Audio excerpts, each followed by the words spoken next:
would like to know that if Shane hadn't, and you hadn't been together, where do you think Shane and Carmen would be today? What would they do? Sorry, it's a shoe panel, I know. Yeah, Shane and Carmen. They were called Charmin. Shane and Carmen, they were Charmin. Yeah, like the toilet paper. But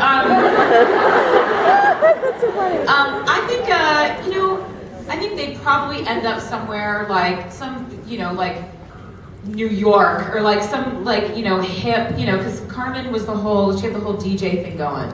So, she would be like this, huge DJ, and Shane, I don't even know, what did Shane do? Hairdresser, that's right. That's right, yeah, you're right. And I'm so glad you guys know my job more than me. But, and yeah, she was like gonna be like Sally Hershberger, and we just like dominate New York and be these like power lesbians together. And yeah.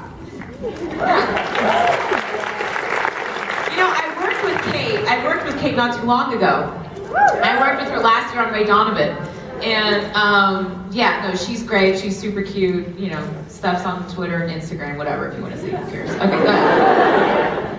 Hey, so everybody knows, like the filming process for film and TV is different. Which do you guys prefer and like why? Is it like the pacing, the blocking? I prefer the process of filmmaking more than the process of TV making, but I enjoy how, you shoot a movie and it doesn't come out for a year, maybe a year and a half. With TV, there's a more instant result. But as far as the process goes, I do enjoy film only because I feel like you can take more chances.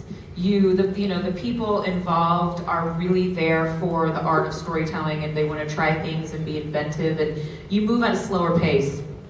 You only shoot maybe like 4 or 5 pages a day, whereas in a TV show you shoot 10, 11 pages a day.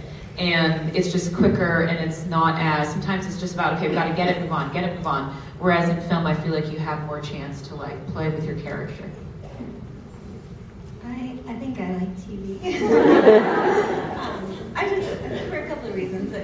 One, going back to that crew, you really start to have a family, and I like that sort of 9 months of the year you're spending with these people, and I guess I've always been lucky to be with really great groups of people and cast, and also just that the characters get to evolve so much and change, and I just like getting to know a character that well, so having that time. Now, I guess shows can get canceled afterwards, but on the good ones, they get to stay on, and you get to find those characters. I really like that. Thank you. I just want to point out that some good shows also get canceled, like Dollhouse, and Fairly Legal. But Fairly Legal was quality. Thank you. Yes. Hi. It's for both of you.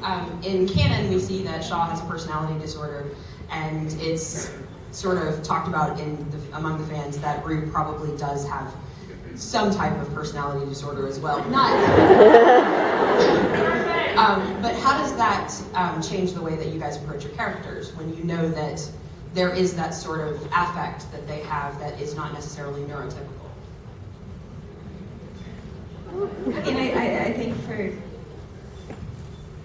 I think because I don't think either of their characters, maybe Shaw was when you were at the hospital, but have really been diagnosed as this. I don't think they're going into like therapy to get some help or anything.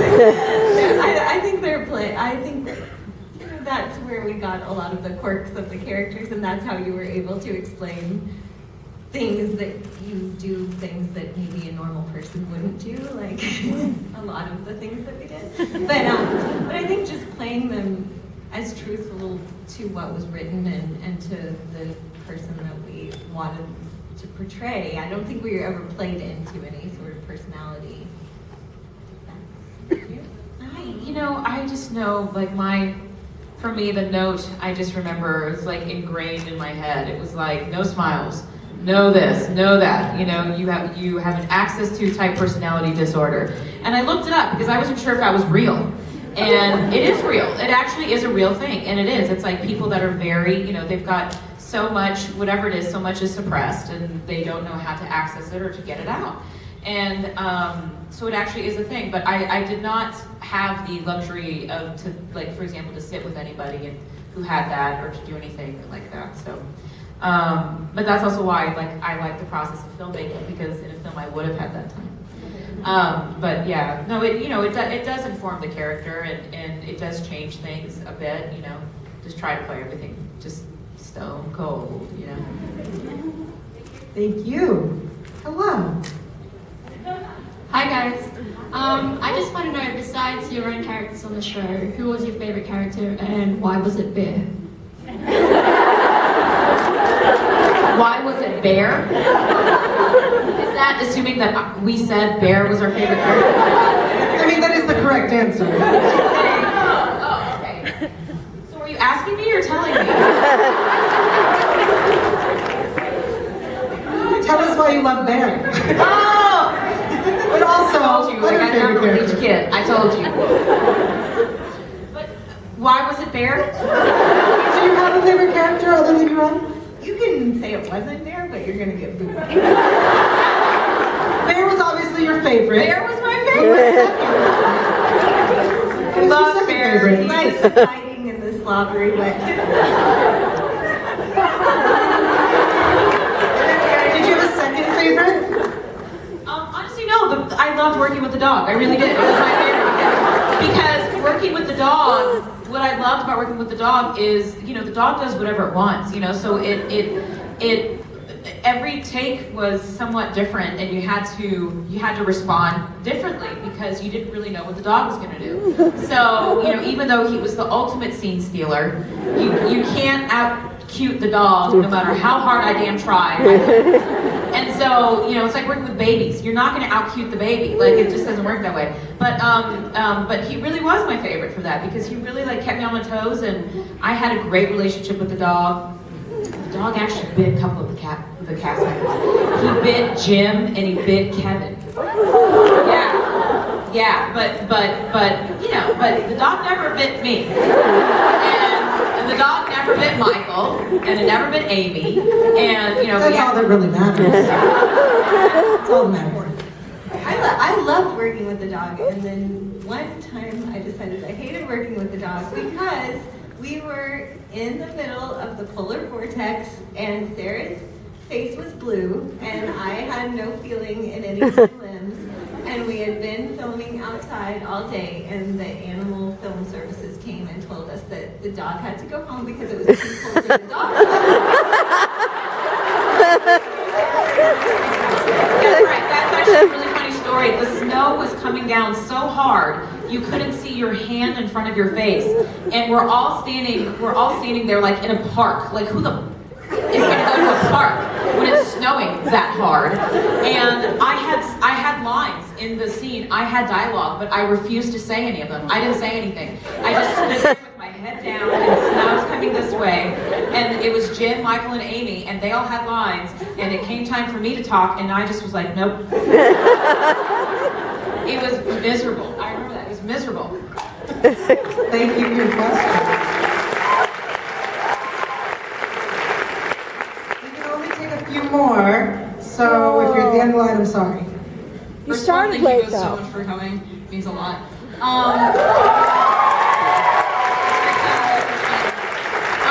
First off, for Amy, do you think that Root had a crush on Hannah Fry?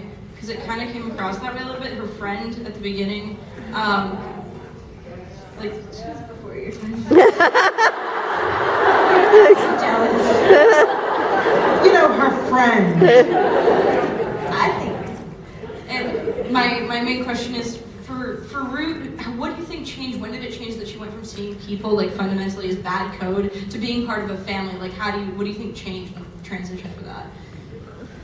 I mean, I think there was.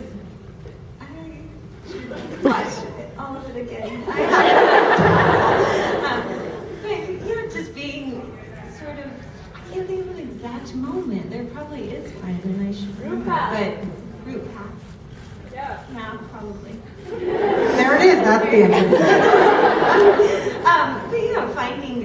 really finding a family and finding that there were people, you know, even after she kidnaps Harold and like ties him up and is torturing him basically, and then they still like, she seemed to find family through trying to hurt people. But when they didn't hurt her back, it all worked out.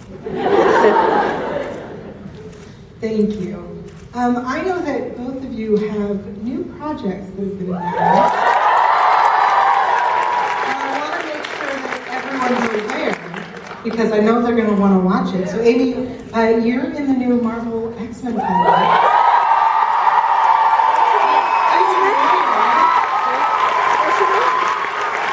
The new Marvel X-Men. Gregory, the reality, virtual reality thriller. Is there anything either of you can tell us about either project? Aside from the networks? Well, I mean, everyone knows kind of what, you know, you say Marvel, you kind of know what you're getting, but my thing is, I don't know.